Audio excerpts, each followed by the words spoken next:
இறைவன் நம்மோடு நெருக்கமாக இருக்கின்றான். நாம் இறைவனோடு நெருக்கமாக இருக்கின்றோமா? நாம் ஒவ்வொருவரும் தான் இதனை உணர்வாக கேள்வி கேட்டுக்கொண்டு நமக்குள் உறுதிப்படுத்திக் கொள்ள வேண்டும். நாம் இறைவனோடு நெருக்கமாக இருப்பது என்றால் நம்முடைய மனதை எப்போதும் இறை தொடர்பில் வைத்திருப்பது. அதனை எப்படியெல்லாம் நாம் செய்ய முடியும்? முதலில் பிரார்த்தனைகள் செய்வது என்பது நமக்கும் இறைவனுக்குமான உறவை உறுதிப்படுத்துவதில் இருக்கக்கூடிய மிகவும் முக்கியமான ஒரு செயல்முறையாகும். அடிப்படையில் பிரார்த்தனைகள் என்பது, வேண்டுதல்கள் செய்வதென்பது இறைவனிடம் மட்டுமே செய்யப்படக்கூடிய செயல்களாகத்தானே நாம் உணர்கின்றோம்.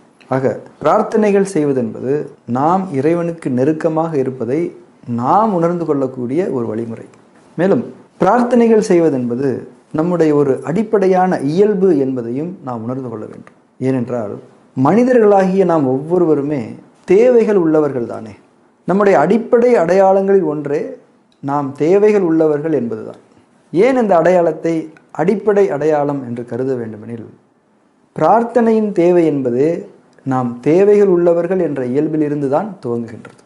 அதாவது நமக்கான எதனையும் நாம் ஆக்கிக் கொள்பவர்கள் அல்ல, அதாவது ஆக்கிக்கொள்ள சக்தி உள்ளவர்கள் அல்ல.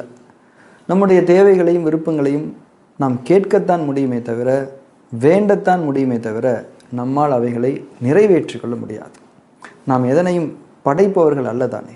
படைப்பாளனை தவிர நிறைவேற்றக்கூடிய வலிமை யாருக்கு இருக்க முடியும்? நிச்சயமாக நிறைவேற்றுதல் என்பது படைத்தலாகும். ஏனென்றால் நம் ஒவ்வொருவருக்குமான தேவைகள் தனித்துவமானதாகும். அந்த தேவைகள் எல்லாம் முழுமையான தன்மையில் நிறைவேற்றப்பட வேண்டுமெனில் அது நமக்காக படைக்கப்பட வேண்டும். ஆக நிறைவேற்றுபவன் படைப்பாளனாம் இறைவன் ஒருவனை தவிர இல்லை. நம் ஒவ்வொருவருக்கும் ஒவ்வொரு நாளும் ஒவ்வொரு நொடியும் நாளைய வாழ்விற்கான தேவைகள் இருந்து கொண்டே தான் இருக்கின்றன. அவைகள் நிறைவேற வேண்டும் என்று நாம் மனதார விரும்புகின்றோம். அந்த விருப்பமே வேண்டுதல் தான்.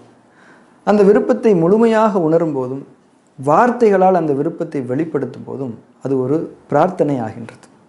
ஆக விரும்புதல் என்பது, பிரார்த்தனைகள் செய்வதென்பது நம்முடைய அடிப்படை இயல்பு என்பதை நாம் இங்கே உணர்ந்து கொள்கின்றோம் தானே. அந்த இயல்பை நாம் முழுமையாக செய்ய வேண்டும், அவ்வளோதான். நம்முடைய ஒவ்வொரு தேவைக்கும், அது மிகச்சிறிய தேவை என்றாலும் சரி, இறைவனையே முன்னோக்க வேண்டும். அவனிடமே நாம் கேட்க வேண்டும். அதிகம் நாம் பிரார்த்தனைகள் செய்ய வேண்டும். பிரார்த்தனை செய்வதென்பது மிக எளிமையான ஒரு செயல்தானே. அந்த எளிமையான செயலே ஒரு வலிமை மிக்க ஆன்மீக வழிமுறையாகவும் இருக்கின்றது. ஆன்மீக வழிமுறைகள் என்பது இறைவனுடனான உறவை உறுதிப்படுத்துவதற்குத்தானே. ஆக நாம் பிரார்த்தனைகள் செய்வது என்ற நம்முடைய அடிப்படையான ஒரு இயல்பே சக்திமிக்க ஒரு ஆன்மீக வழிமுறையாகவும் இருப்பதை நாம் உணர வேண்டும்.